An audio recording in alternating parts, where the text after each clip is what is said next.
Previously on Urge to Kill. He comes out of the room and his eyes were all teary. He's like, I'd kill a woman.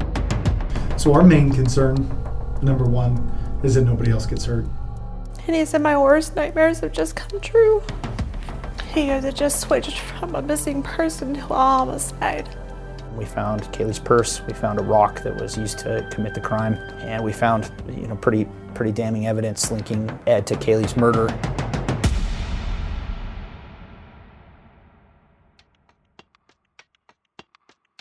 It's 8:45 p.m., Monday, July 25th, 2 days after Kaylee Sawyer went missing. A 19-year-old named Andrea Mays walks out to her car after her double shift at the Ross Dress for Less in Salem, Oregon. She takes a Snapchat selfie before starting her car, when suddenly a stranger with a gun reaches in through a cracked window. Andrea doesn't know her life is about to change forever. And then everything just happened so fast. He just got into my car and just at gunpoint was just forcing me to drive him. So I just did what he had asked me to do. He was just telling me, like, as long as you get me to where I need to go, like, you'll be alive. I'll make sure you're alive. I'm your host, Ashley Korslund. This is episode 3 of Urge to Kill, a KGW original. Yeah, the devil's gonna take me home. I first met Andrea Mays while covering this case for a news story. When I started working on this podcast, I knew I needed to interview her because her experience is a big part of the story. When I first reached out to her, I was nervous. I didn't want to screw this up. She went through the unimaginable and lived to talk about it. Her story is incredible, and I wanted to be the one to tell it. I explained the podcast, and she told me she would think about it and get back to me. I knew what that meant, though. She was politely blowing me off. So a couple weeks went by, and I sent her a text message to check in. I knew she was apprehensive about talking to me and would probably tell me no this time. But she doesn't. She tells me yes. And then it should be right there on the right. A few weeks later, we drive to her home in Salem, Oregon, about an hour from Portland. All right, we are here. We pull up to Andrea's home where she lives with her grandma and cousins. It's surrounded by trees and it's sort of hidden away behind a church. As we get out of the car, I wonder if Andrea is religious. What she's gone through could either draw someone to religion or push them away altogether. Grab some equipment. That's my photographer, Eric Patterson. Get ready for the interview. Once we get our equipment out of the car, we head up to the front door. You want to just walk up first and then we'll grab...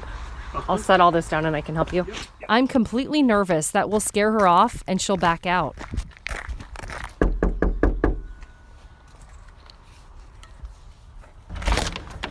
Hi, Andrea. Hi. Good to see you again. You too.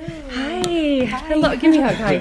Oh, you look beautiful. This is Eric. Do you remember Eric? Yeah, from EG. Yeah. Thank you. And then Destiny and Mila are grabbing coffees, so they should be on their way. So hopefully you put in for a big one. We don't want to intimidate her any more than we already have, so we try to be nonchalant about all the gear, the cameras, lights. It can be a lot. Awesome. So Eric's got some gear to set up. Okay. Andrea's only done one other interview that I know of. That was with Dateline NBC. Did they have a huge crew? When they, like, with lights and all that stuff? Had more people. They had way more. That was probably way more than what we're, we won't intimidate you too much. That's fine. So... let's see. I guess where do you? Where would you want? Where do you feel most comfortable? Maybe like in the living room. In the living room? In the living room. Okay. Sure. Yeah. She is so soft-spoken. It's almost hard for me to hear her at first, which makes me wonder how this interview is going to go. We sit down in the living room, and I admire her natural beauty. She is striking. She has long, dark, wavy hair and a small nose ring. Yeah, perfect. We do a little small talk, and then I ask her about her family. Yeah, so I grew up in a really, really small town in Wapato, Washington. Born in Yakima, so it's like a 20-minute drive from there. But very small, so just everyone kind of knows everybody. Our family was mostly there at the time, but then everyone kind of spread out and went their own ways. Just give me a little glimpse into your life right now. Like, what do you do for work? What do you like to do for fun? Well, right now I work at a call center for T-Mobile, and for the most part I really like it. I like everyone I work with. But when I'm not working, I usually have my Jeep from doing some exploring, or I love being outdoors, so I like hiking or just going to the lake or anything to do with outdoors. I'm there. I ask her to take us back to the summer of 2016 and the night everything changed. Whatever you're comfortable sharing, but let's just kind of start, if we can, just from the beginning of what happened. So take us back to the night you were working when this all happened. I ended up working a double shift that day because someone else had called out or something. So I was like, sure, I have nothing else to do. I'll stay and take their shift. But by the time everything was done, it was like 9 o'clock already. And so Andrea leaves her shift at Ross and walks out to her car. She takes a quick Snapchat selfie and then checks Facebook. And then I was sitting in my car, and then that's when I had gotten a Facebook notification. And so I had my car on, I had the doors locked, but like the windows were cracked a little bit just because it was like really muggy in the car. But I always had known, like my mom would always tell me, like, never like leave your car unlocked and sitting there, and like I always had those things in my head. So I was like, okay, doors are locked, I'm fine. She's about to hit send on a Facebook message when an arm shoots through her window. And he was like really pressed up against my window, so I didn't see a face, and at the time I thought it was like just a coworker playing a prank on me or someone I knew. Like I never in a million years would have thought like what was happening was actually happening. But it's not a coworker. It's Edwin Lara. And he gets into the car with a backpack and a gun. He points it at Andrea.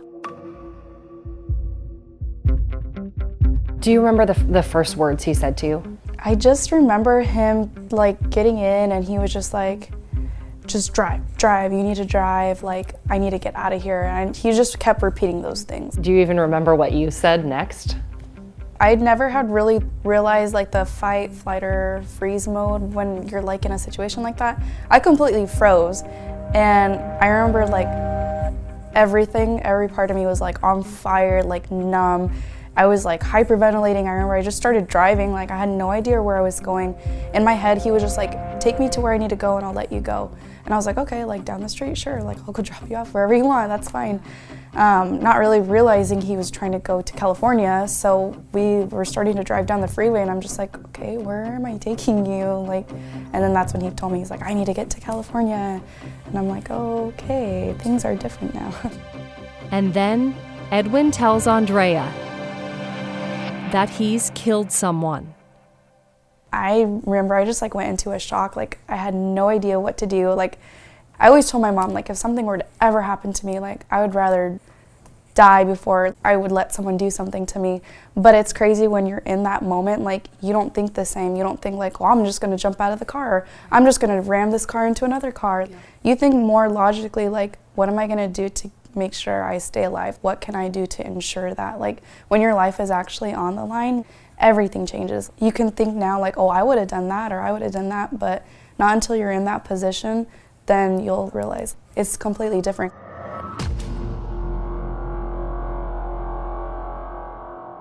All she can do in that moment is listen to his demands, so she drives. Was it like in the movies, and time stands still, but then everything's spinning at the same time? That's what I would imagine. Yeah, and it was like still kind of daylight, so I'm just like, how did no one like know like or notice anything? Like, I don't know, it was so weird. It was like completely crazy. Everything just was like stopped. Edwin starts spilling to Andrea about what he's done. He says he killed a woman and then fled his home in Redmond. He drove to his parents' house to ditch his car and took theirs instead. He drove 2.5 hours northwest to Salem, and then he admits to waiting, almost hunting, for the perfect woman to kidnap. I guess the car he was using broke down or something at the mall, or I'm not sure where the car was, but he said he was at the mall looking for people there first, and that's when he saw like the pregnant lady, and he went to like ask her something, and she like really just brushed him off and kept walking. And his comment to me about it was like, little does she know what I could have done to her.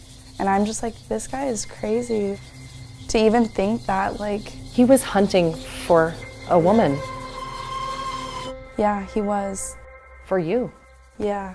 I mean, ultimately it ended like that. Yeah, and that's how it felt 100%, because he said when he was at Ross, he saw me walk to my car to get my bag to return it. He watched me walk back into the store, and then he saw me come back out again and get into my car. So he watched me the whole time, and it just like gives me chills thinking like, you never know when you're out and about who's watching you.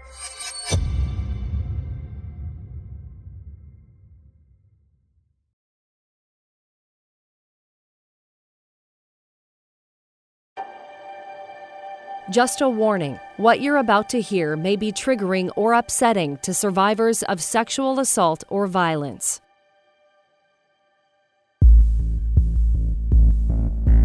Andrea starts driving south toward Northern California. She only makes it about an hour when Edwin tells her to pull off to the side of the road. She's driving too fast. He doesn't want to get pulled over by police. And that's where he like handcuffed me to my gear shifter thing and had me hop to the passenger side, and he got onto the driver's seat, and then he kept driving the rest of the way. So I really didn't drive very far, but he drove most of the way to California. And then the whole time he was just talking to me, trying to like find out who I was, my life, like siblings and friends and boyfriends, and just trying to make small talk. And I just kept telling him like, I don't want to answer your questions, and I would just shut him down. Like, I'm like, if you're gonna do anything to me, regardless, like I can't stop it, but I'm not gonna give you information to other people, the people I care about, that you could potentially harm too. And so I don't know, he never really was forcefully trying to get information out of me. He was more trying to just like have a conversation? Yeah, and it was completely the weirdest thing ever, because he was like on his phone showing me pictures of like him and his wife, and like he's like, oh, I'm a cop, and I don't know if you've heard of what happened, the girl I just killed, and he was like trying to show me the article, and I had no idea what was going on at the time, but I was just like, this guy is like on something, or like something is just not all there, like I don't know what's going on or what to do, but I'm just gonna try to do what he wants so he can maybe just leave me alone and I can just go back home. Did you think he was going to kill you? I did. Like, I don't think in the moment I felt like he was going to kill me, because I had been like cooperating and like doing what he had asked to drive or sit here or do that. Because you felt like maybe he would if he keep you alive or take care of you if you complied? So I kind of had that mentality, like as long as I do what he asked and I'm like not, getting all crazy, like, just keeping my cool with things, like maybe he'll just, and in a way I kind of feel like he did, because at one point when we were driving, I was like, I really need to go to the bathroom. And he was like, well, you need to wait. And I'm like, no, I really need to go to the bathroom. So he pulled over, and I'm like, what kidnapper pulls over to like let their person go to the bathroom? Like, so I feel like in a way, like I always had control over the situation, even though I didn't have the control. I was still like calling certain shots, or I was still like saying no to certain things. It probably surprised him that you did stand up to him a bit. Yeah. I would think. I think so. They drive for several hours late into the night. They're in Southern Oregon now, and Edwin's getting tired. He tells Andrea they're going to stop and stay in a roadside motel. They pull up and park right in front of a check-in window. A surveillance camera records them as they talk to the clerk at the front desk, who's behind the window. Andrea's wearing a dark dress and her hair is up in a messy bun. She's standing with her arms crossed. Edwin, who still has a gun, is wearing a baseball hat and jeans. His back is to the surveillance camera. Did you walk with him up to the desk? I mean, do you remember like looking at the front desk clerk thinking like, help me, or what was that like? Yeah, the way it was set up, it was like the little office was like outside, so it wasn't like in a building. But he had told me like the same thing when we had gone into the gas station. He was just like, don't make any eye contact. I will shoot them and I'll shoot you. I don't care. So if you want to make sure that you guys stay alive, don't make eye contact, don't make any gestures, don't do anything, just look down. And he made me pretend to like be his girlfriend and like hold my hand, and it was the most awful feeling ever, like being forced to like act like something when you know what's going on and someone doesn't see that. Like, I always wondered how the motel clerk did not notice any weird signs. Like, I'm this like young looking girl with the older looking guy, like, and I looked completely tore up. I had no makeup, I had been crying. The clerk doesn't notice at all. He hands Edwin the room key and the two get back in their car and drive around the motel to their room. When they get inside, Edwin handcuffs Andrea to the bathroom door. For some reason, he wraps a t-shirt around her head to cover her eyes while he showers. She can't see anything, but she can hear the water eventually stop. Edwin gets out of the shower and then tells her to get in, but Andrea refuses. I had told him, I was like, well, I didn't even bring clothes. Like, what do you expect me to change into? And he was like, I was like, I didn't expect to be kidnapped. Like, and I just like had made little remarks, and he never would like say anything back. And I was just like thinking back, I'm like, wow, like I was very gutsy to say things like that to him, knowing like he had a gun and he had just told me he had killed somebody. And Did he talk a lot about, when he talked about what he did in Bend and with Kaylee, did he seem proud or scared or confused? What did he seem like? He definitely didn't seem confused. He knew exactly what he did. Not proud, but just like, I did that. Like, oh well. Like, he had no remorse for anything. And that's when I knew when he would talk about it, I was just like, yeah, this guy is something else. And like, the whole time when we were driving, he kept still trying to make conversation with me just to talk. And he started talking about his life and his family, and he was saying how his family comes from like a long line of like vicious murderers, and like he was giving me their names, and he's like, yeah, you can look them up. But it was like he idolized them. Yeah, yeah.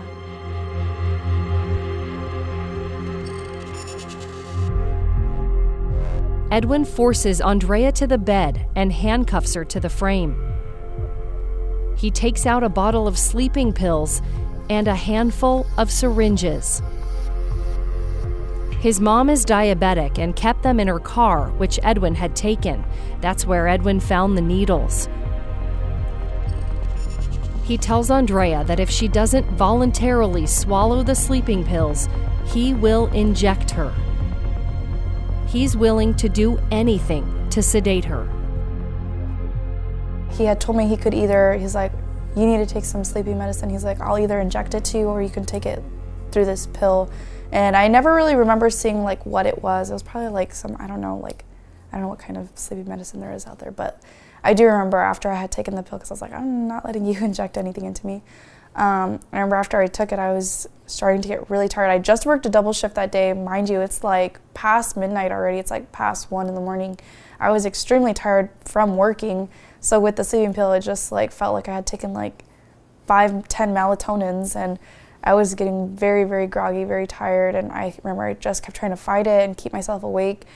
I just can't imagine what was even going through your mind in that moment. Yeah, I just kept thinking like, if I fall asleep, like he would probably try to, knowing how disturbing he is, he probably would even still try to like take advantage of me or something. So that was my motivation for like trying to make sure I stayed awake. Out of nowhere, an alarm on her phone goes off, and it startles Edwin. It all happened like in the perfect moment, because we were both laying in the same bed, and that's when he had like turned over and he like licked my earlobe, and I could tell where this was gonna start going towards, and I was like, oh no, like, no, this is not gonna happen. And then that's when my phone had gone off.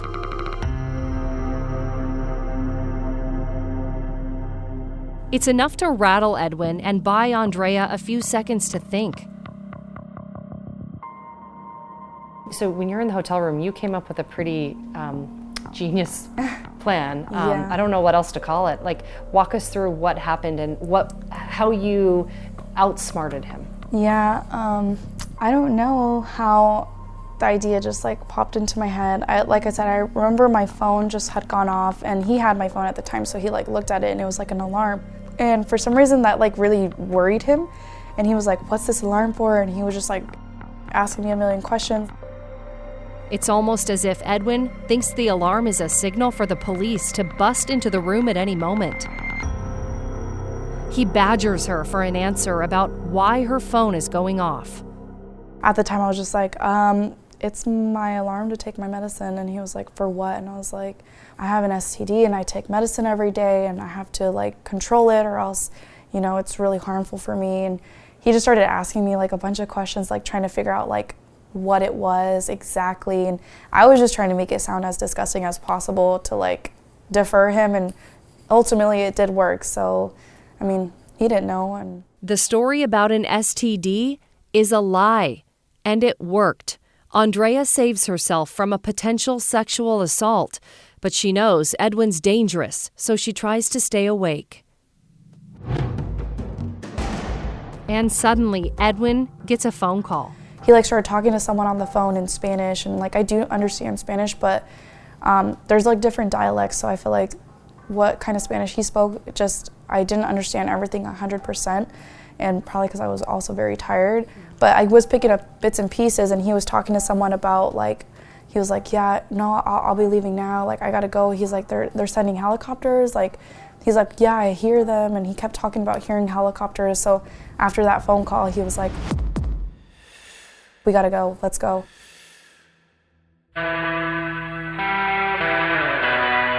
Andrea pleads with him to take her car and leave her in the motel room, but he is not willing to let her get away. And he was still like, no, you need to come with me, like basically still trying to use me as like a human shield. He kept saying like if something were to happen, like they wouldn't shoot him if I was there. And just like that, they're back on the road and on the run again. But they're not going to get far before Edwin tries to take the life of yet another innocent person.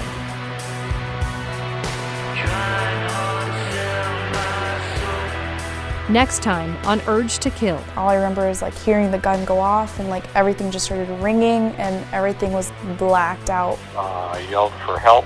He said, I'll shoot you, and I yelled for help again, and he shot me. 911, what's your emergency? There's a gentleman who says he got shot in the stomach. Edwin Lara takes a drastic step to escape as police close in. He pointed a gun at my head saying, like, driver, I'll shoot. He said, I've already killed 2 people already. I don't want to kill anymore. This seems straight out of a movie. And he's like, yeah, well, it's real life.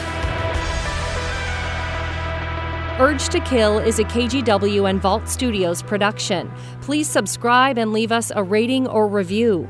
We've got a lot more information, including videos and pictures, on kgw.com/Urge to Kill. You can also follow us on Instagram at Urge to Kill Podcast and join the Urge to Kill Facebook group on KGW's Facebook page. This show is written and hosted by me, Ashley Korslin. It's produced by me, Destiny Johnson, and Mila Mamitsa. It's edited by Zachary Carver and Destiny Johnson. Original artwork by Jeff Patterson and videography by Eric Patterson. Special thanks to Ellen Boynton and KGW management and staff.